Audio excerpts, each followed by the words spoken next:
تو ایسا بھی نہیں ہو سکتا کہ ایک دم سے لوگ سمجھ جائیں گے. اگر لوگ مخالفت کر رہے ہیں تو اپنی جگہ صحیح کر رہے ہیں. دیکھیے مرکز ولایت علی پاکستان سندھ کیوں اس نظام کے خلاف ہے؟ 1400 سال پہلے اگر ہمیں غیر معصوم کو تسلیم کرنا ہوتا، القطرہ میں حدیث ہے کہ خدا جس کے دل کو پاک کرنا چاہتا ہے اسے ہماری ولایت عطا کرتا ہے.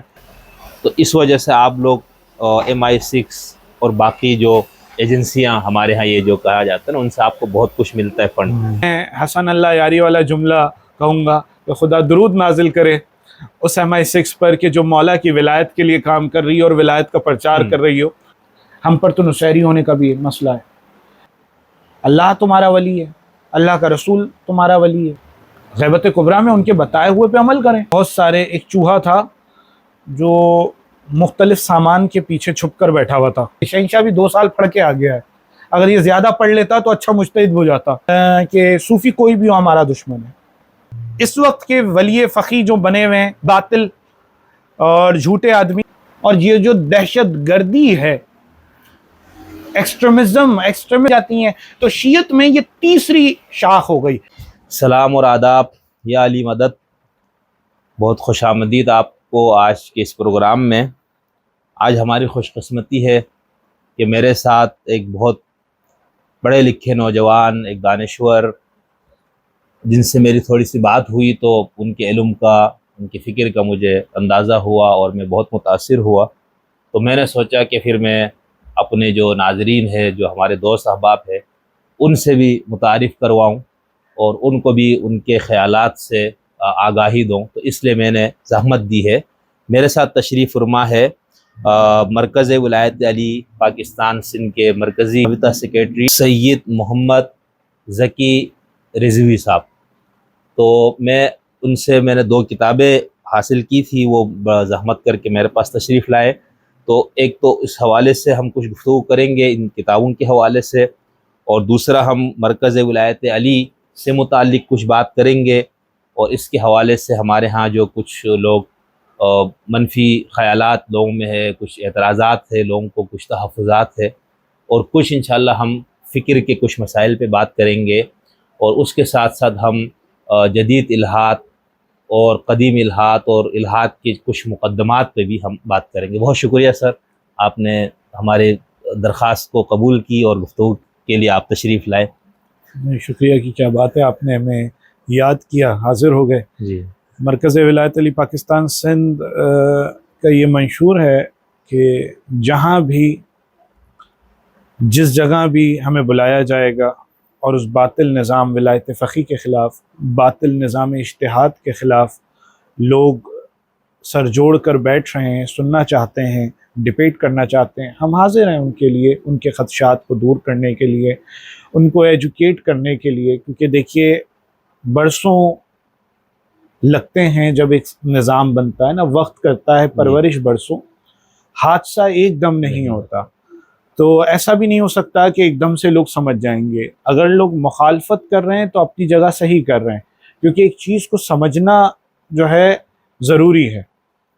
لوگ مخالفت کریں گے تو سوال پیدا ہوں گے، سوال پیدا ہوں گے تو سوال علم کی بنیاد ہوتے ہیں، اور جب سوال آئے گا تب ذہنی اس کا جواب بھی دے گا.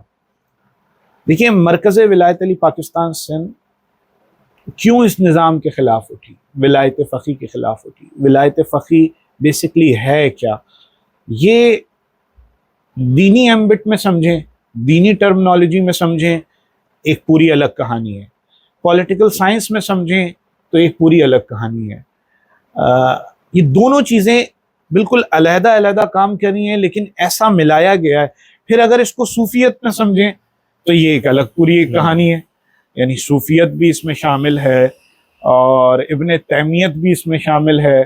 اس میں پولیٹیکل سائنس بھی سمجھنا ضروری ہے ولایت فقی کو سمجھنے کے لیے. اس کو ولایت فقی کو سمجھنے کے لیے سمجھیں لاء کو سمجھنا ضروری ہے. اچھا، جب یہ سب چیزیں سمجھ جائیں گے تو آپ کو سمجھ میں آ جائے گا کہ ہم اور ہماری تحریک کیا کام کر رہی ہے اور کیوں اس کے خلاف ہے. صحیح. اور دینی ایمبٹ میں سمجھیں تو 1400 سال پہلے اگر ہمیں غیر معصوم کو تسلیم کرنا ہوتا تو ہم اس وقت کر لیتے. ہم کسی غیر معصوم کی ولایت تسلیم کرتے ہی نہیں ہیں، نہ 1400 سال پہلے کیا ہے، نہ آئندہ کبھی فیوچر میں۔ ہم فقط 14 کی ولایت کے قائل ہیں، شیعہ اثنا عشری 12 امامی ہیں۔ اچھا سر، یہ پہلے بہت اچھا، میں ولایت فقیہ پہ ایک دو سوال کروں گا انشاءاللہ، اس پہ ہم آپ سے تفصیلی، کیونکہ میرا اپنا یہ دلچسپی کا موضوع ہے اور ہم نے اپنی کتاب میں بھی اس پہ لکھا، اور یہ انقلاب، اسلامی نظام، اس حوالے سے میں کافی عرصے سے، اب تو اس فیز سے میں نکل گیا ہوں، لیکن ایک زمانے میں ہم خود بہت جذباتی مبلغ کے طور پر اس کے لیے تھے۔ ہم خود بھی تھے، ہم خود بھی ولایت فقیہ کے، ہم اس کو دور جاہلیت کہتے ہیں اپنا، ہم خود بھی ولایت فقیہ کے حامی تھے۔ ہم خود یوں سمجھیں ان کی جو پاکستان میں چلنے والی تحریکیں ہیں ان سے ہمارا رابطہ تھا، دور جاہلیت تھا، اور سب لوگ، ظاہر سی بات ہے، ایولیوشن کے ایک پیریڈ ہے جس میں لوگوں نے سیکھا ہے، سمجھا ہے اور یہاں تک پہنچے ہیں۔ اور مولا بھی کہتے ہیں کہ القطرہ میں حدیث ہے کہ خدا جس کے دل کو پاک کرنا چاہتا ہے اسے ہماری ولایت عطا کرتا ہے۔ تو یہ کوئی آسان چیز نہیں ہے، یہ ولایت بڑی بھاری چیز ہے، اس کو وقت لگتا ہے سمجھنے میں، سیکھنے میں۔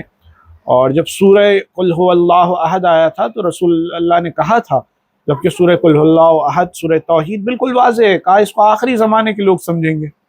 بالکل۔ تو اچھا، تو آپ لوگوں کے بارے میں ایک تو یہ کہا جاتا ہے نا کہ آپ لوگ چونکہ ولایت فقیہ کے جو نظام ہے اس کے خلاف بات کرتے ہیں، تو اس وجہ سے آپ لوگ MI6 اور باقی جو ایجنسیاں ہمارے ہاں یہ جو کہا جاتا ہے نا ان سے آپ کو بہت کچھ ملتا ہے فنڈ۔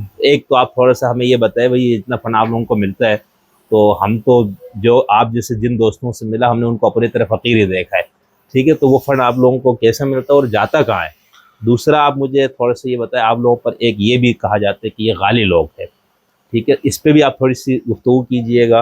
اور تیسرا جو آپ لوگ بھی چونکہ تقلید کے خلاف ہے اور اخباری مکتب بھی تقلید کے خلاف ہے، تو ان آپ میں اور ان میں کیا فرق ہے؟ یہ 3 سوال ہے، مختصر آپ اس پہ اگر جواب دے تو۔ پہلا سوال آپ کا کیا تھا؟ فنڈ جو آپ لوگوں کو ملتا ہے۔ ہاں، فنڈ جو ہمیں ملتا ہے، دیکھیے اگر فنڈ ملتا ہو تو ہم تو اس MI6 کو ڈھونڈتے پھر رہے ہیں جو کہیں کھو گئی ہے، اور اتنا کام ہم کر چکے ہیں لیکن کہیں وہ کھوئی ہوئی ہے۔ بہرحال یہاں پر میں حسن اللہ یاری والا جملہ کہوں گا کہ خدا درود نازل کرے اس MI6 پر کہ جو مولا کی ولایت کے لیے کام کر رہی ہے اور ولایت کا پرچار کر رہی ہو، تو حسن اللہ یاری صاحب کا یہ جملہ وہاں سے کلیئر ہے۔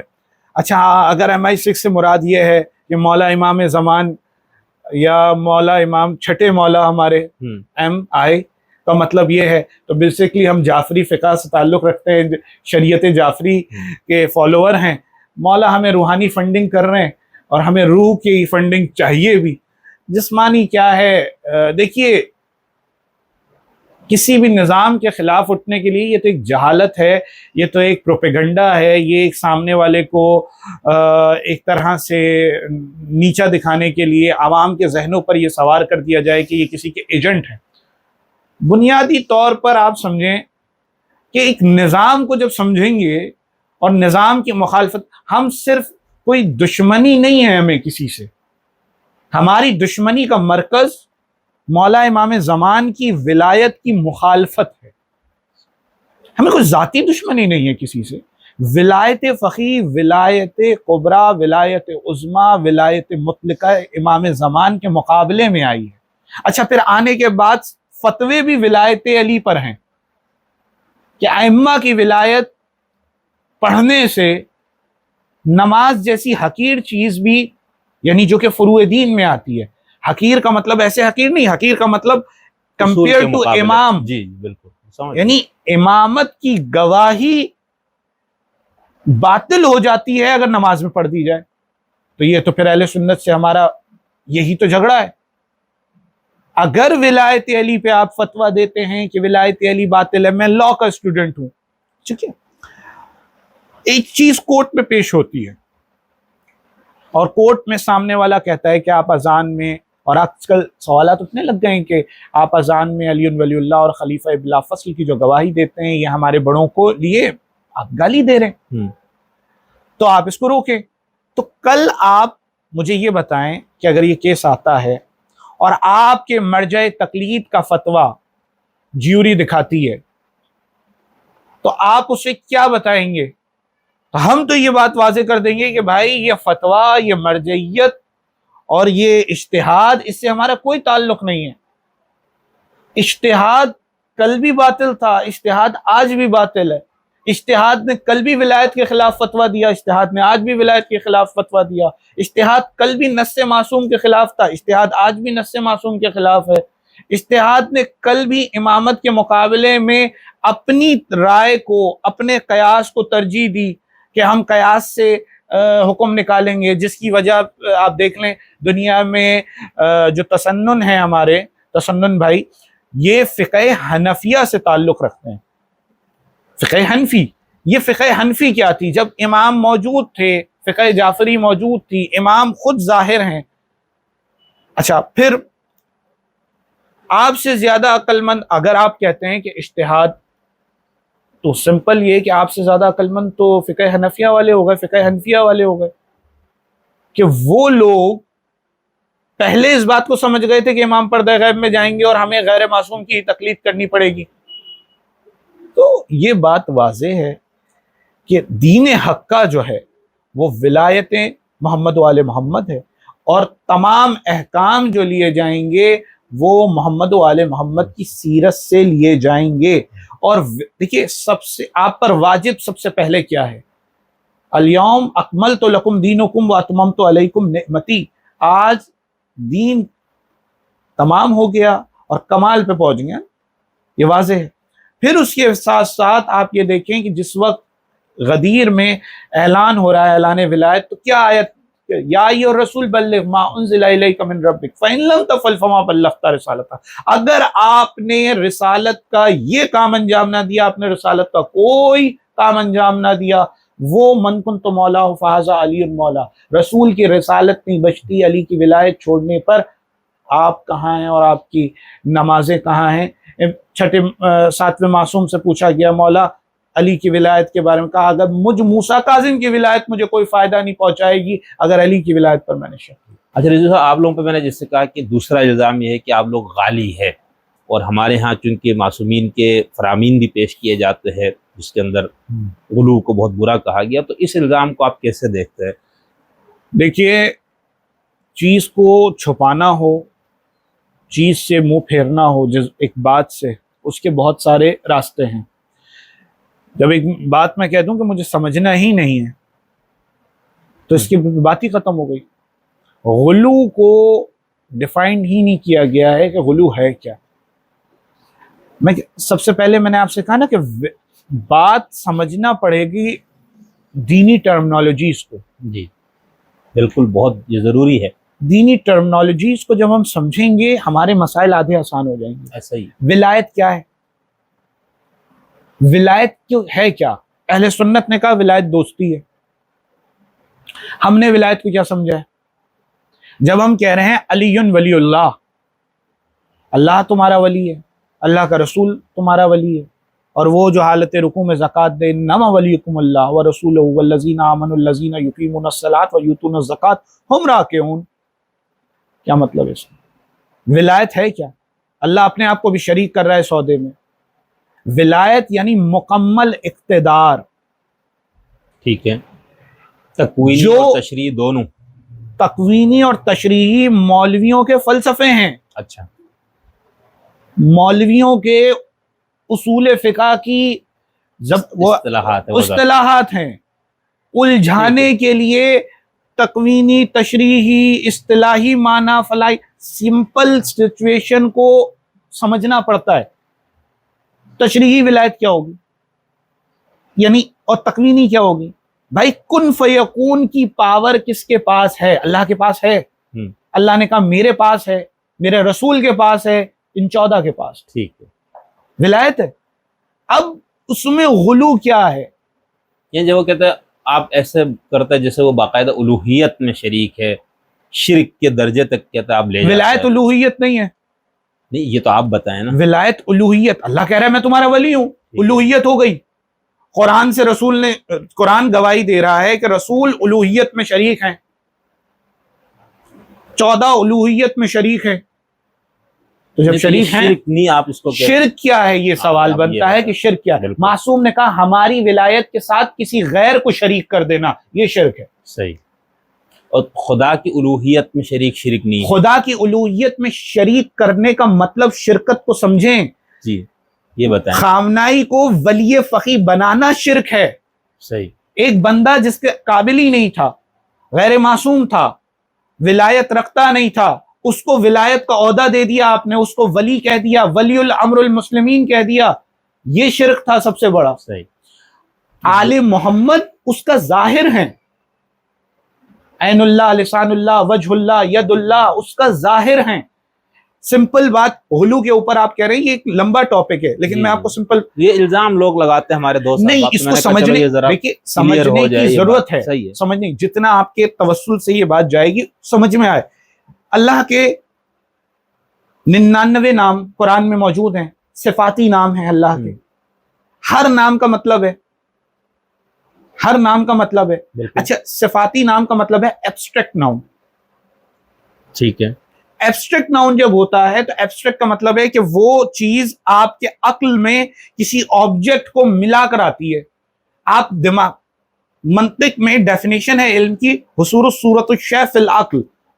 علم کیا ہے؟ جو عقل کے پردے میں آ جائے۔ میں آپ سے کہوں پانی، تو پانی، جس نے پانی سنا اس کے ذہن میں پانی آ گیا، پانی ایک اپنا وجود رکھتا ہے۔ لیکن میں آپ سے کہوں رحم، آپ کے ذہن میں کیا آیا؟ وداؤٹ آبجیکٹ کوئی چیز آ سکتی ہے رحم؟ نہیں آ سکتی، ایبسٹریکٹ ہے وہ۔ یعنی اللہ کے صفاتی نام، ٹھیک ہے، رحم میں بول رہا ہوں، رحیمیت، رزاقیت، ولایت، کیسے آ رہے ہیں آپ کے ذہن میں؟ کچھ نہیں آ رہا۔ رحم کو سمجھنے کے لیے ہمیں ایک آبجیکٹ کو، ماں کو پہلے ذہن میں لانا ہوگا۔ ماں کا بچے کے اوپر رحم کرنا، باپ کا بچے کے اوپر رحم کرنا، ایک کہانی بنتی ہے، پھر عقل میں آتی ہے، وہ ہمیں علم بن جاتا ہے۔ خوشی، خوشی کا اپنا وجود کیا ہے؟ خوشی کسی چیز کے ساتھ مل کر نظر آتی ہے، ہمیں کوئی اسمائلی فیس نظر آئے گا۔ یہ سب صفات ہیں۔ اب آ جائیے، اللہ کی 99 صفات آپ کیسے ڈسکرائب کر رہے ہیں؟ آل محمد کو ہٹا دیجئے، اللہ کا عدل کیا ہے؟ سمپل سمجھنے کے لیے کہا گیا کہ اللہ نے اپنے آپ کو سمجھانے کا 70 ماؤں سے زیادہ چاہنے والا ہوں۔ ماں کے اندر اللہ کی ایک صفت ہے، اس لیے اس پہ سجدہ تعظیمی بھی ہے، یعنی اللہ کو سمجھنے کا ذریعہ بن گئی۔ صحیح، ایک صفت میں، ایک صفت میں، تو اس کے ساتھ سجدہ تعظیمی ہو گیا۔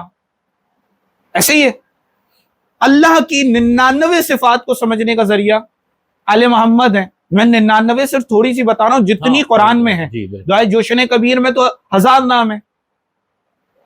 تو اللہ کے 99 صفات کو سمجھنے کا ذریعہ آل محمد ہیں۔ اللہ کی عدالت دیکھنی ہے تو ان میں دیکھو، رحم دیکھنا ہو، رحم دیکھنا ہے تو ان میں دیکھو، رزاقیت دیکھنی ہو تو ان میں دیکھو۔ اب جب میں کہہ رہا ہوں کہ میرا رازق و خالق و مالک علی ہے تو اس میں کیا برا ہے؟ اس میں کون سا غلو ہو گیا؟ صحیح، سینس ہے نا ہر چیز کا۔ میں فلسفے میں نہیں اٹکا رہا ہوں، میں صرف آپ کو کلیئر کر۔ پھر دوسری بات، چلیں جب آپ نے یہیں تک پہنچا دیا ہے تو میں ایک بات آپ سے بھی پوچھ لیتا ہوں۔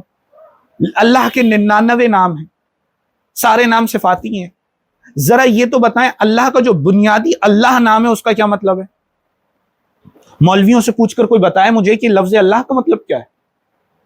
یہ جو تفسیر بالرائے کرنے والے ہیں، یہ جو اپنے جو چاہتے ہیں اپنی طرف سے نکالتے ہیں، لفظ اللہ کے لیے بتائیے۔ اگر معصوم کی چوکھٹ پر سجدہ نہیں کریں گے ہمیں یہ لفظ اللہ پتہ ہی نہیں چل سکتا۔ صحیح، شیخ صدوق نے لفظ اللہ کا مطلب بتایا ہے، اور امام جعفر صادق تفسیر بسم اللہ الرحمن الرحیم میں کہتے ہیں لفظ اللہ کے الف سے مراد وہ نعمتیں جو تمہیں ہماری ولایت کے سبب ملیں۔ لفظ اللہ کے لام سے مراد ہماری ولایت تم پر لازم ہے، تمام کاموں سے زیادہ لازم ہے۔ اور لفظ اللہ کے ہے سے مراد بربادی ہے اس کے لیے جو ولایت کا منکر ہو۔ یہ امام جعفر صادق سے منقول جی، ہے۔ شیخ صدوق معنی الاخبار کتاب التوحید میں موجود ہے، آپ مجھ سے لے سکتے ہیں، بالکل ابھی اس وقت بھی میرے پاس موبائل میں موجود ہے. یعنی لفظ اللہ کے اندر بھی اللہ کا نہ وجود ہے نہ اللہ کے کوئی بارے میں ہے، ولایت ہے. جبھی تو چھٹے مولا نے پھر یہ فرمایا نا کہ ہماری ولایت کے سوا کوئی توحید نہیں، اور شرک یہی ہے کہ جو ہماری ولایت کے ساتھ کسی غیر معصوم کو شریک کر دے. اچھا رضا صاحب، بہت اچھا. اب کچھ کہنا ہے اس میں پھر اگلا سوال پہ جی بہت یعنی کوئی تو غلو یعنی کلیئر ہو گئی غلو جی کی جی بات. بالکل، یعنی غلو جو آپ نے شور مچایا ہے نا، غلو بھائی جو ساری اس کی صفات، وہ اس کے آئینے میں صفات، وہی ساری صفات ہمیں جب جھلکتی ہوئی نظر آ رہی ہیں، اور کوئی معرفت میں یہ کہہ رہا ہے کہ علی میرا خالق و مالک و رازق ہے، تو آپ کو اس میں کیا مسئلہ ہے؟ اس کی رزاقیت آپ وہاں سے ہٹا کے کہاں دیکھیں گے؟ اس کی رزاقیت کو کون ڈیفائن کرے گا؟ نہیں ڈیفائن کر سکتے. ایتھیسٹ، جب آپ نے ایک الہاد کی بات وہ کی نا، ابھی کریں گے جی یا ایک جملہ کہہ دوں، ایتھیسٹ اسلام سے اور اللہ کے وجود سے اور تمام مذاہب سے بیزار اس لیے ہیں کہ انہیں اللہ کا صحیح وجود نہیں مل رہا. جو مولوی کی تشریحاں ہیں نا غیر معصوم کو ایڈ کرتے کرتے، از اول سے لے کر آخر تک جتنے 72-73 فرقے بنیں گے، حقہ کے یعنی فرقہ حقہ کو ہٹا کے جو ولایت والا فرقہ ہے، وہ سارے اس بات پہ ہیں کہ انہوں نے غیر معصوم کو دخل دے دیا ہے، اور اس کی تفسیر بالرائے کی وجہ سے مسائل ہوتے ہیں. اور پھر سامنے والے سے جو حق بیان کرے، جو معرفت بیان کرے، اس کو غلو کا لیبل دے دیا جاتا ہے کہ غلو کر دیا انہوں نے، اللہ کی ذات صفات کے ساتھ کسی کو شریک کر دیا. تو اللہ کی ذات صفات کے ساتھ شریک کرے بغیر آپ کچھ سمجھ ہی نہیں سکتے. ماں کو بھی آپ نے شریک کیا ہے اللہ کی صفت کے ساتھ، جب اس کا احترام آپ کو سمجھ میں آیا ہے. بہت شکریہ رضا صاحب، آپ نے بہت تفصیل سے اور بہت وضاحت سے اس موقف کو جو الزام کہے یا جو آپ لوگوں سے متعلق کہہ کر لوگوں کو متنفر کیا جاتا ہے کہ یہ مشرک ہے اور یہ اس طرح کے لوگ ہیں، تو آپ نے اس کی وضاحت کی. ناظرین، یہ میرے دوست اور صاحب علم شخصیت محترم رضوی صاحب نے اپنا موقف دیا ہے بہت تفصیل کے ساتھ، کیونکہ ہمارے جو اس چینل کا یا جو ہماری گفتگو کا جو منہج ہے وہ ہمارا یہ ہے کہ جو جس گروہ کا، جس فرقے کا، جس مسلک کا جو موقف ہے اس کو اسی کے الفاظ میں آپ کو بتانا ہے. ٹھیک ہے؟ یعنی ہم تبلیغی مشن میں اپنا بتا رہا ہوں، میرا کوئی تبلیغی مشن نہیں ہے کسی بھی اس کے ازم کے لیے، نظریے کے لیے، دھرم کے لیے.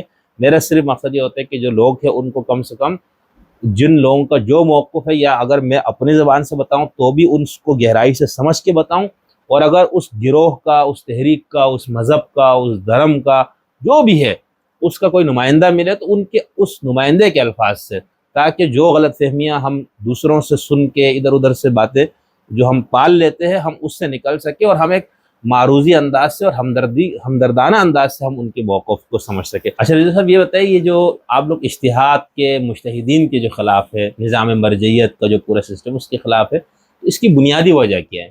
مطلب کیوں خلاف ہے آپ لوگ؟ دیکھیے دینی لحاظ سے آپ اس میں کیا خرابی سمجھتے ہیں؟ اب پھر آ جاتی ہے، میں جہاں بھی بات کرتا ہوں نا وہ ٹرمنالوجی کو پہلے پکڑتا ہوں. بہت ضروری ہے. ٹھیک ہے نا؟ پہلے اجتہاد کو سمجھ لیں، پھر اجتہاد کے بعد ہم سمجھ لیں مرجعیت کو، یا پہلے مرجعیت کو سمجھ لیں.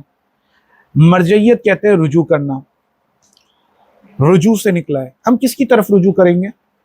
دین کے معاملے میں خدا، رسول، معصوم. ٹھیک ہے، ہمیں کہا بھی گیا کہ انا للہ و انا الیہ راجعون. میں پلٹنا کس کی طرف ہے؟ اطیعوا اللہ واطیعوا رسول الامر منکم فان تنازعتم فی شیء فردوہ الی اللہ والرسول. بتا دیا کہ کہاں جانا ہے. ٹھیک ہے نا؟ تو ہمارے مرجع کون ہے؟ اللہ اور اللہ کی صفات کے مظہر. یہ جملہ زیادہ بہتر ہے، ہم انہی کی طرف رجوع کریں گے. ہمارے مرجع، دیکھیے ہم اپنا مرجع کسی ایسے کو نہیں بنا سکتے. مرجع تقلید جو کہ غیر معصوم ہو. پھر تقلید کی ڈیفینیشن آ جائیے. تقلید کیا ہے بھائی؟ مرجعیت سمجھ میں آ گئی. مرجعیت اس کی ذات ہے، مرجعیت اس کے مظہروں کی ذات ہے، اور اس کے علاوہ، اور وہ ذاتیں جدا نہیں ہیں. مولا فرماتے ہیں میں تمام ذاتوں کی ذات ہوں، میرے سے ہی ساری ذاتیں پھوٹی ہیں. تو یہ تو مرجعیت ہمیں کلیئر ہو گئی. اب آ جائیے تقلید. تقلید کی ٹرمنالوجی کیا ہے؟ ہاں، یہاں پہ مسئلہ یہ ہے کہ شہنشاہ نقوی یا یہ جو مولوی ہیں عقیل الغروی، یہ بیوقوف بنانے کے ماہر ہیں. اچھا عقیل الغروی اصل بیوقوف بناتا ہے, شہنشاہ نقوی اس کا کاپی کیٹ ہے. وہ کہتا ہے وہ کاپی کیٹ وہی وہ پڑھ دیتا ہے, کیونکہ اس کی تو جو اصل عقیل الغروی کی مجلسیں ہوتی ہیں شہنشاہ اسے دہرا دیتے ہیں. تقلید کے اوپر جو انہوں نے کنفیوژن پھیلائی ہے وہ کیا پھیلائی ہے کہ کیونکہ وہ عقیل الغروی ادب سے ریلیٹڈ اس کا تعلق ہے, وہ الفاظوں کی, ادب کا بندہ, شاعری کا بندہ الفاظوں کو کھیلنا جانتا ہے, الفاظوں کی حرمت اور الفاظوں کے ساتھ کھیلنا جانتا ہے.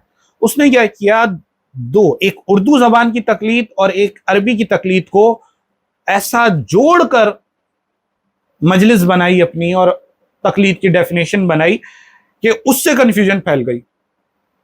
تقلید کے حروف اصلی کیا ہیں؟ ہمیں عربی والی تقلید کو سننا ہے اور سمجھنا ہے جس کے حروف اصلی نکالے جاتے ہیں, جو کہ قلدا ہے اس کا حروف اصلی, اس کا مطلب نہیں دیکھنا ہے, اس کے مطلب سے تقلید سمجھ میں آ جائے گی, آپ خود ہی سمجھ جائیں گے. تقلید کا مطلب ہے غلام کے گلے میں پٹا یا جانور کے گلے میں جو پٹا ہوتا ہے, تو ہم کس کا پٹا ڈالیں, کس کے غلام ہیں ہم غلام بن جائیں کسی غیر معصوم کے, تو اس غلامی سے تو رسول چھڑانے کے لیے آئے تھے, تو غیر معصوم کی تقلید تو ویسے ہی نہیں ہے. جو تقلید عربی میں. اب آ جائیں اردو کی تقلید, جس پہ سر سید نے بھی لکھا ہے کہ تقلید کے نقصانات کیا ہیں. اب سر سید نے یہاں کی جہالت کی تقلید کے اوپر کہا ہے, بالکل بالکل ٹھیک ہے نا, انہوں نے بھی خلاف کہا ہے. اور پھر یہ دیکھیں کہ علامہ اقبال لکھتے ہیں کہ تقلید کی روش سے تو بہتر ہے خودکشی, انہوں نے بھی یہ لکھا ہے, لیکن یہ اردو والی تقلید ہے. اس کا مطلب یہ ہے کہ کسی کے سیاستدان کے پیچھے چلا جائے. پھر آ جاتے ہیں ایک تقلید ایسے معنوں میں جو کہ انہوں نے بتانا چاہیے, وہ یہ کہ ہم ڈاکٹر سے رجوع کرتے ہیں. یہ بہت مثال, وہ ایک ہی مثال گھسی پٹی ڈاکٹر سے. میں اس کے اوپر کہتا ہوں کہ اگر ڈاکٹر غلط علاج کر دے یا پیشنٹ مار دے تو ڈاکٹر جوتے بھی کھاتے ہیں, تو مولوی جوتے کھانے کے لیے تیار ہے. ڈاکٹر کی مثال پہ مولوی جوتے کھانے تیار ہے نا, ڈاکٹر تو جوتے بھی کھاتے ہیں. اچھا آ جائیں تقلید ڈاکٹر یا تقلید بھنگی.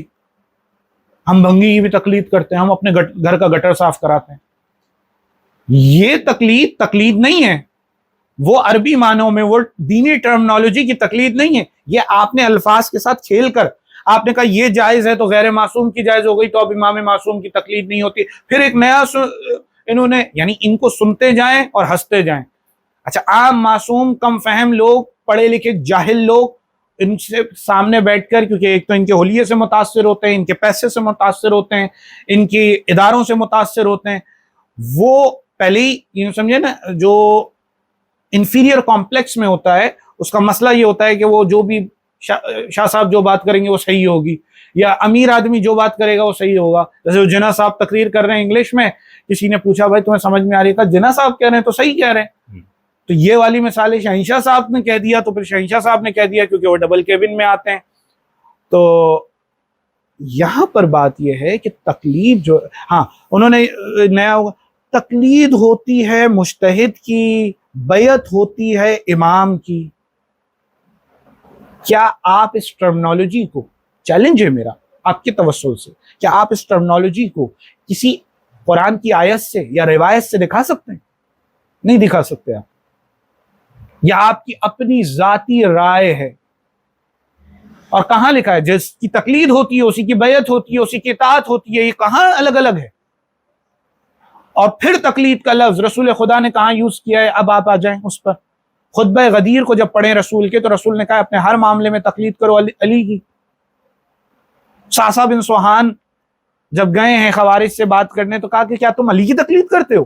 کہا تو کیا میں وہ تقلید نہ کروں جو مجھے رسول نے کہا ہے تقلید کرنے کو؟ یعنی اس زمانے میں بھی علی کی تقلید ہوتی تھی.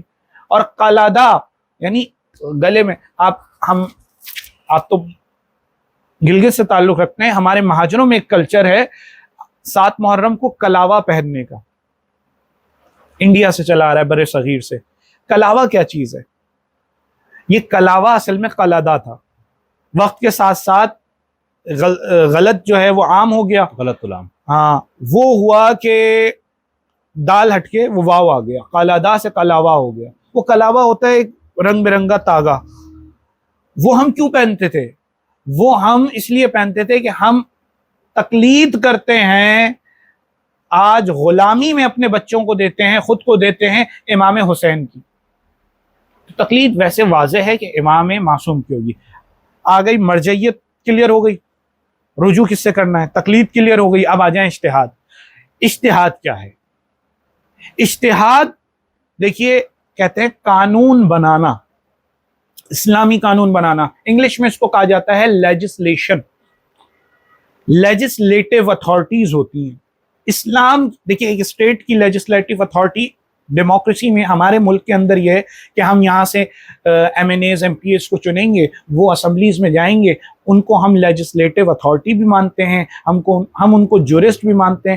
وہ وہاں پر بیٹھ کر ہمارے لیے لاز بناتے ہیں اور اس طرح سے ہمارا ملک چلتا ہے. اسلام کا لیجسلیٹو پیریڈ اسلام کا لیجسلیشن کس کے ہاتھ میں؟ اللہ نے کہا ہے قانون میں بنا سکتا ہوں. وما ينطق عن الهوى ان هو الا وحی یوحی. ہمارا نبی کلام نہیں کرتا، ہم اسے سکھاتے ہیں، ہم اسے بتاتے ہیں، جو ہم بولتے ہیں وہ بولتا ہے. ٹھیک ہے نا؟ تو لیجسلیشن پیریڈ کس کے، لیجسلیٹو اتھارٹیز کون ہیں؟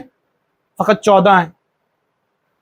جب 14 لیجسلیٹو اتھارٹی ہیں قانون اسلامی کی، یعنی اجتہاد سرے سے کوئی چیز ہی نہیں ہے. اسلام سے نکل جاؤ تو غیر معصوم کے لیجسلیٹو پیریڈ میں آ جاؤ، لیجسلیٹو اتھارٹی مان لو غیر معصوم کو، ورنہ فقط 14 بتائیں گے کہ دین کیا ہے.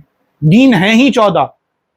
لیکن اس میں مسئلہ حضور صاحب یہ ہے نا کہ انہوں نے تو بتا دیا، ٹھیک ہے نا، اب غیبت کبریٰ میں ہم کیا کریں؟ غیبت کبریٰ میں ان کے بتائے ہوئے پہ عمل کریں. اور اب یہ بات وقت سے پہلے ہو جائے گی، لیکن میں آپ کو ایک بات بتا دوں. لا کے اکارڈنگ جب جورسپروڈنس پڑھتے ہیں تو جورسپروڈنس میں لا کا ایک سبجیکٹ، کانسٹیٹیوشن پہلے بنتا ہے یا اسٹیٹ پہلے بنتی ہے؟ اسٹیٹ پہلے بنتی ہے. پاکستانی اسٹیٹ پہلے بنی، کانسٹیٹیوشن بعد میں بنا ہے. ٹھیک ہے. پھر ایک پوری کانسٹیٹیوشنل موومنٹ ہے جی ہماری، ٹھیک ہے نا. پھر ان کی بھی کانسٹیٹیوشنل موومنٹ پہ بات کروں گا میں. ولایت فقیہ وہاں کا کانسٹیٹیوشن ہے. تو کانسٹیٹیوشن بعد میں بنتا ہے، اسٹیٹ پہلے وجود میں آتی ہے. ایسے ہی ہے. اسلامک اسٹیٹ بتائیں کون سی ہے اس وقت؟ اس وقت 4-5 ہے. دیکھیں نہیں، یہ اسلامک اسٹیٹ نہیں ہے. ایک تو شیعہ، نامی، ہاں، یعنی ایک تو ہم ایران کو بھی سمجھتے ہیں، دوسرا افغانستان اس کے پڑوس میں آ گیا ہے. نہیں ہم سمجھتے ہیں، ہے نہیں. میں کہہ رہا ہوں جو لوگوں میں سمجھا جاتا ہے نا، ہاں. یعنی شیعہ نقطۂ نظر کے جو زیادہ لوگ ہیں، تمام شیعہ نہیں، وہ یہ سمجھتے ہیں کہ حقیقی اسلامی اسٹیٹ یہ ہے. جو اہل سنت میں حنفی دیوبندی ہے وہ یہ سمجھتے ہیں اب تو افغانستان میں آ گیا. جو ہمارے اہل سنت میں جو اہل حدیث ہے، وہابی ہے اور دیوبندیوں کے، وہ سمجھتے ہیں سعودی عرب ہے. تو اب یہ موجود ہے نا، سمجھنا اور اصل ہونا، جی اس میں فرق ہے. علامہ اقبال کی اسی بات پہ مجھے شعر یاد آ گیا. اس دور میں نیشن اسٹیٹ سسٹم جب آ رہا تھا تو انہوں نے اس پہ لکھا، اس دور میں اور ہے جم اور ہے جام اور، ساقی نے بنا کی روش لطف و ستم اور، تہذیب کے آذر نے ترشوائے صنم اور، مسلم نے بھی تعمیر کیا اپنا حرم اور، ان تازہ خداؤں میں بڑا سب سے وطن ہے. اور جو اس کا پیرہن ہے، جو پیرہن اس کا ہے وہ مذہب کا کفن ہے.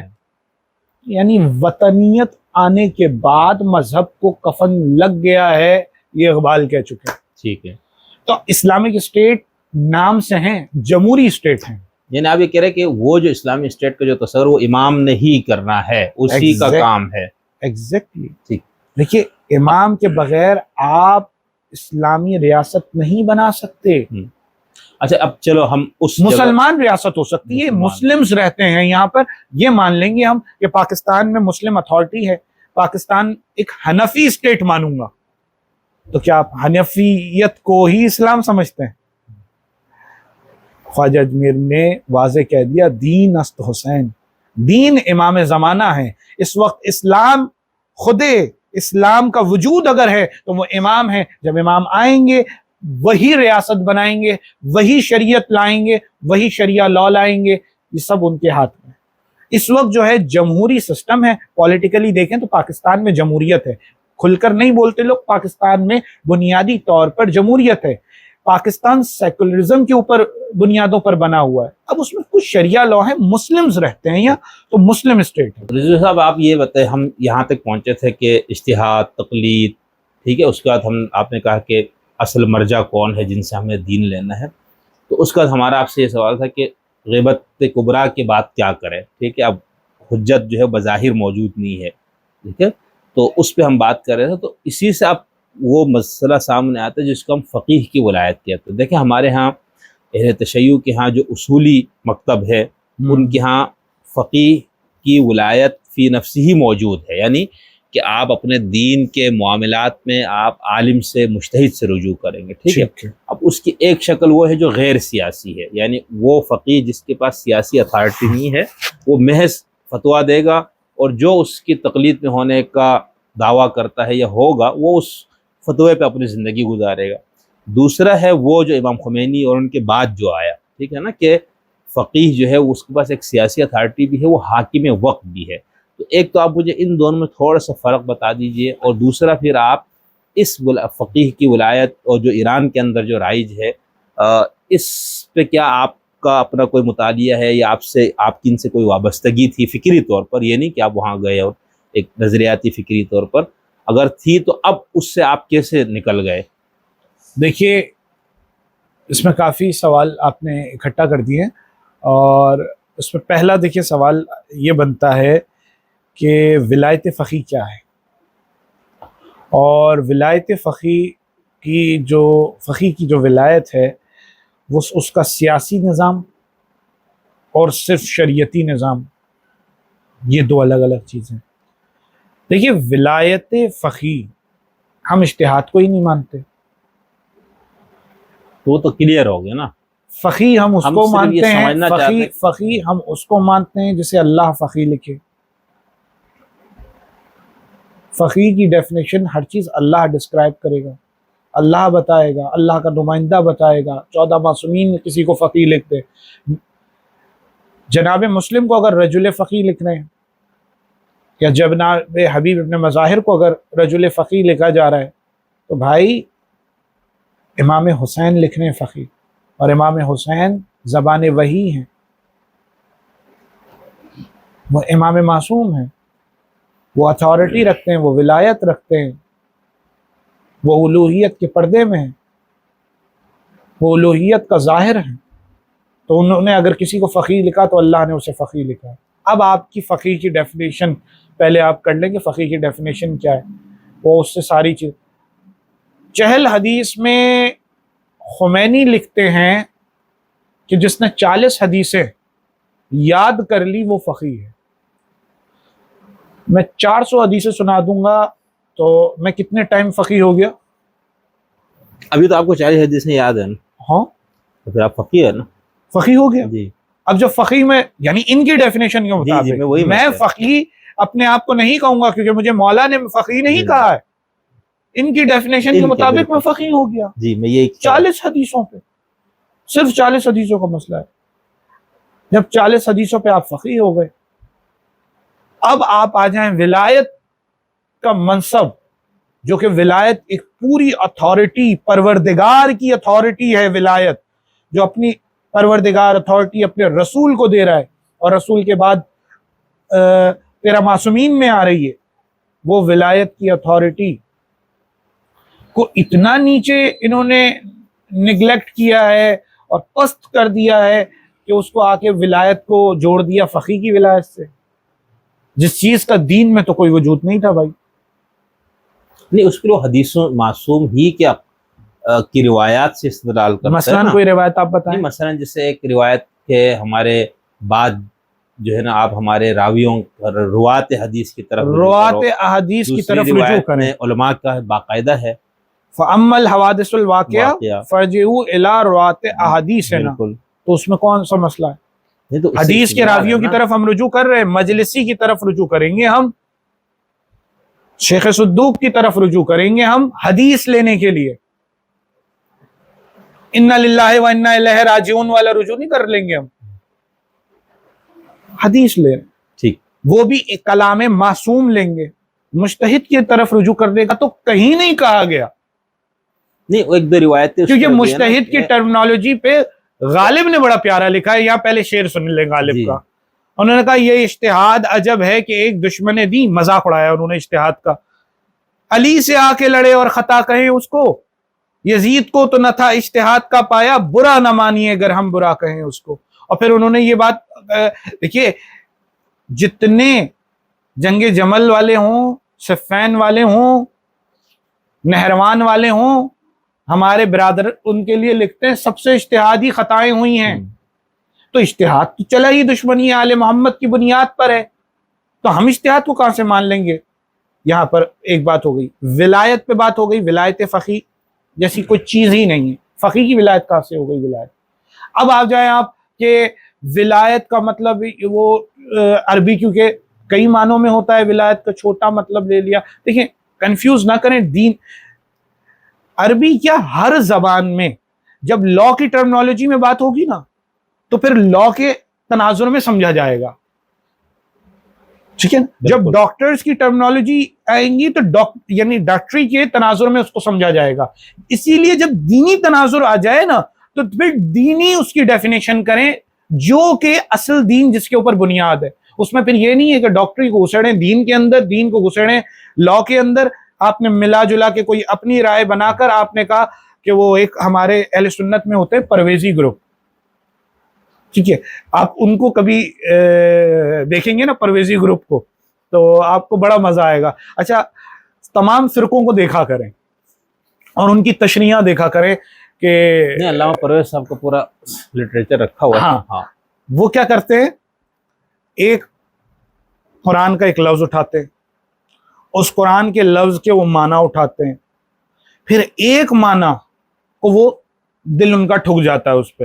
اب جب جس پہ ان کا دل آ گیا اس معنی پہ، اسی معنی پہ ساری آیات جہاں جہاں وہ سرچ دباتے ہیں اور سارے وہ لفظ ڈھونڈ لیتے ہیں جن جن میں وہ آیات، وہ ایک ہی معنی کو قیاس کر دیتے ہیں ہر جگہ پر. تو ایسے تو قرآن نہیں سمجھا جائے گا. پہلے اپنی طرف سے معنی پسند کیا، پھر ساری الفاظ قرآن کے اگر 600 الفاظ کسی بات پر آئے ہیں تو 600 جگہ پر یہی اطلاق کر دیں.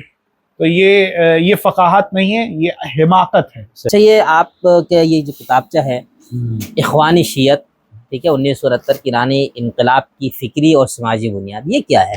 آپ اس کو اخوانی شیعت کا جو ٹائٹل دیا یہ بڑا دلچسپ. دیکھیے یہ عربی میں بھی اس سے میں نے کچھ چیزیں پڑھی ہے کہ اس فکر پہ اخوان کا، کتب کا، مودودی کا کتنا اثر ہے، لیکن یہ جو اصطلاح آپ کا ہے اس پہ تھوڑی وضاحت کیجیے گا. دیکھیں چیز کو پہلے واضح کریں نا، یہ اصل میں بہت سارے ایک چوہا تھا جو مختلف سامان کے پیچھے چھپ کر بیٹھا ہوا تھا، ٹھیک ہے نا، تو سامان ہٹایا ہے، بہت ساری چیزوں کی آڑ میں بیٹھا ہوا تھا. وہ اس میں فقاہت کی آڑ تھی، اجتہاد کی آڑ لی، پھر اس نے صوفیت کی آڑ بھی لے کر بیٹھا، پھر وہ انسانیت کے اوپر بھی. دیکھیں آل محمد کے خلاف ایسے طرح سے کام ہوا ہے کہ آپ تصور نہیں کر سکتے. یعنی شیطان نے صراط مستقیم سے، ولایت سے ایسا لوگوں کو منحرف کیا ہے اور ایسی جگہ پر چھپ کر بیٹھا ہے کہ ایک کے بعد ایک دائرہ ہے. یعنی آپ ایک دائرے سے نکلے دوسرے میں آپ اٹک جائیں گے. آپ کچھ بھی ہو انسانیت کے ایمبٹ میں آ جائیں گے، صوفیت کے ایمبٹ میں آ جائیں گے، ولایت کے ایمبٹ میں آ جائیں گے. آپ سب کو ہٹا کر جب اصل جائیں گے تو اب آپ کو پتہ چل جائے گا کہ ہاں یہ مین وائرس ہے اور یہ آیا کہاں سے، پھر یہ سمجھ میں آ جائے گا. ابن تیمیہ کے نظریات کے اوپر مصر میں اخوان المسلمون بنتی ہے. جب اخوان المسلمون بنتی ہے تو ابن تیمیہ کے کیا نظریات ہیں آپ جانتے ہیں، ناسبیت ہے، ٹھیک ہے نا، کھلے عام ناسبیت کے عقائد کیا ہیں ہمیں سب پتہ ہے، ابن تیمیہ کے عقائد کیا ہیں ہمیں سب پتہ ہے. دین تلواروں سے پھیلا، جو اعتراض ہوتا ہے تو ہاں انہوں نے بہت تلواریں الٹی سیدھی چلائی ہیں، ایران فتح کرنے کے لیے تلواریں چلائیں، پھر اس کو ڈیفینڈ بھی کیا، ٹھیک ہے نا، یہ سب آگے واضح ہو گیا. ابن تیمیت کے نظریات کے اوپر کہ ایک اسلام کا کٹر ورژن، ایکسٹریمسٹ ورژن دنیا میں نفاذ کیا جائے، نافذ کیا جائے بزور قوت، بزور طاقت، شمشیر کے ذریعے، اس کی بنیاد پہ اخوان المسلمون بنی. اخوان المسلمون سے متاثر ہوئے ایک میٹرک پاس شخص نواب صفوی کے طور پر جانے جاتے تھے، اور نجف گئے تھے. نجف میں انہوں نے تھوڑا سا ہی حوزہ پڑھا، لولا سناتان والی مثال، پھر لالا کا صفوی یا نعمان والی وہ مثال ہو جاتی ہے. تو مسئلہ یہ ہے کہ 2 سال پڑھ کے جو بھاگتے ہیں نا ان کا یہی حال ہے. یہ شہنشاہ بھی 2 سال پڑھ کے آ گیا ہے. اگر یہ زیادہ پڑھ لیتا تو اچھا مجتہد ہو جاتا.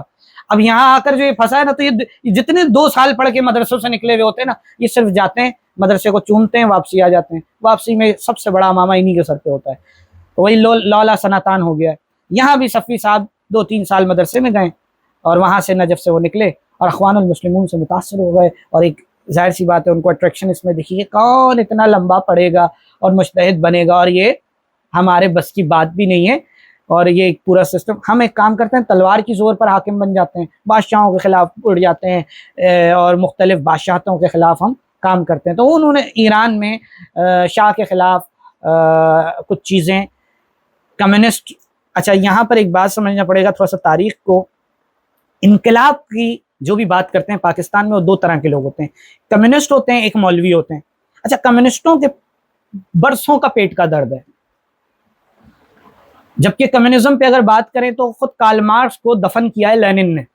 میں جب کمیونزم کے اوپر بات کرتا ہوں تو کارل مارکس کی ایک اچھی بات تھی جو اس نے دنیا کو، لیکن یہ بھی میں واضح کر دوں کہ Karl Marx was not the first جس نے یہ بات کی ہے. ٹھیک ہے، اس سے پہلے بھی یہ باتیں ہوتی رہی ہیں. دنیا کے معاملات لالچ اور تقسیم زر کا اور پراپرٹی کا جو سسٹم ہے وہ ایک جگہ جب مختص ہو جاتا ہے تو ظلم ہوتا ہے. یہ ڈسٹریبیوٹ رہے وسائل سب کے پاس میں تو آسانی رہتی ہے. اچھا تو انقلاب کی بات یہ لوگ کرتے آ رہے تھے، ایران میں بھی چل رہا تھا. وہاں پر نواب صفی نے دیکھا ایک اسلامی ٹچ دیا اور اسلامی ٹچ کے اوپر انہوں نے عوام کو، سادہ نوجوانوں کو ٹرین کرنا شروع کیا، جو کہ ہمارے ISO کا آج بھی منشور ہے، وہ یہی کرتی ہے کہ جوانوں کو اس طرح سے ٹرین کرے. تو وہاں پر انہوں نے قتل و غارت گری اس طرح سے مچانا شروع کی. وزیر اعظم کا وہاں قتل بھی ہوا، سب جانتے ہیں 1944 اور اس کے اطراف کی یہ سارے باتیں ہیں.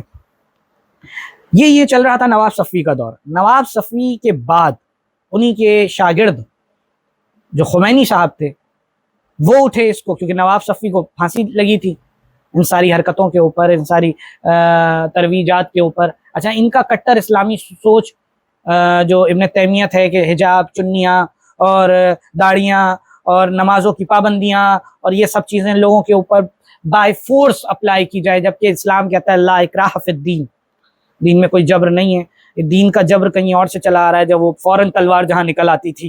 ٹھیک ہے نا، تو یہ وہ بالکل آپ سمجھ گئے کہ پوری وہی ایک کہانی ہے، اس طرح سے وہ آج تک آ رہی ہے. ٹھیک ہے. تو تلوار کی زور پہ اسلام نہیں پھیلا، اسلام محبتوں سے پھیلا ہے. اسلام اچھے دماغوں کے ذریعے دوسروں تک فرامین معصوم کو سمجھا گیا ہے، معرفت معصوم حاصل کر کے اسلام کو سمجھا جاتا ہے.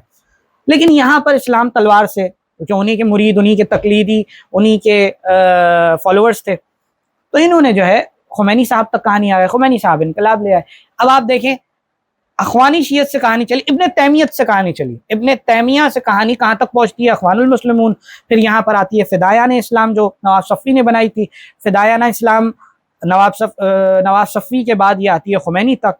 پھر خمینی کی ٹیم جو کہ اس وقت کی جوان ٹیم تھی وہ ماشاءاللہ علماء بن گئے تھے، اب صاحب امامہ ہو گئے تھے. اسی میں ایک علی خامنائی تھے. علی خامنائی اسٹوڈنٹ تھے فکری طور پر سید قطب کے. سید قطب اخوانی نظریے کے اقبال ہیں، یوں سمجھ لیں. ٹھیک، جیسے پاکستانی نظریے کے اقبال علامہ اقبال ہیں، ان کو سمجھانے کے لیے کہ سید قطب اخوانی نظریے کے اقبال ہیں. اچھا خمینی صاحب پہ تھوڑی سی بات کر لیں. یہاں تو یہ ساری چیزیں تھیں، انہوں نے ایمبٹ کون سا لیا؟ ایک چیز میں چھپے کہاں، جو میں کہا نا اصل چوہا کہاں بیٹھا تھا، وہ چھپ کر بیٹھا تھا. یہ نجف میں صوفیزم کو پروموٹ کرتے تھے، جس کی وجہ سے نجف کے علماء ان کے مٹکے سے پانی تک نہیں پیتے تھے. ان کو ایک نجس آدمی سمجھا جاتا تھا، کیونکہ مولا کا فرمان موجود ہے کہ صوفی کوئی بھی ہو ہمارا دشمن ہے. اور صوفیزم کی رد میں اور صوفیت کس طرح سے گیم کھیلتی ہے، ٹھیک ہے نا. صوفیت کے اوپر اقبال نے بھی لکھا ہے کہ صوفیت، اور ابلیس کی مجلس شورا میں صوفیوں کا بھی تذکرہ ہے. تو صوفیت کیا ہے؟ عوام کو افیون دے کر سلا دو. علامہ اقبال صوفیزم کو کہتے ہیں عوام کو افیون دے کر سلا دو، یہ صوفیزم ہے. ٹھیک، تو صوفیت کا میں تھوڑا سا بتایا، معذرت لمبی ہو رہی ہے بات، تھوڑا سا اس کو الگ الگ کر لیجئے گا. صوفیزم کا بھی تڑکا لگ گیا اس میں، ٹھیک ہے نا. کٹر ایکسٹریمزم کا تڑکا، ابن تیمیہ کا تڑکا تو پہلے ہی لگا ہوا تھا، اب آ گیا صوفیزم کی چادر بھی آ گئی اس پہ. یوں چلتے چلتے انقلاب آ جاتا ہے. اب جب یہاں پر انقلاب آیا ہے اور نواب صفی کا دور کے بعد خمینی کے بعد سید قطب اور علی خامنہئی کا رشتہ استاد شاگرد کا، ان سے روحانی فیض بھی لے رہے ہیں، ان کی کتابوں کے ترجمے بھی ہو رہے ہیں، ان کی چیز کو جو ہے. اچھا یہاں پر یہ سمجھ رہے تھے، کمال بتاؤں بہت انٹرسٹنگ بات، یہاں پر علی خامنہئی اس وقت کے ولی فقی جو بنے ہوئے ہیں باطل اور جھوٹے آدمی، وہ سمجھ رہے تھے. دوسری طرف اسی کلاس میں اسی مکتب سے نکلے ہوئے اسامہ بن لادن بھی سمجھ رہے تھے. اسامہ بن لادن اور ولی فقی یہ خامنہئی ایک ہی نظریے کے ہیں.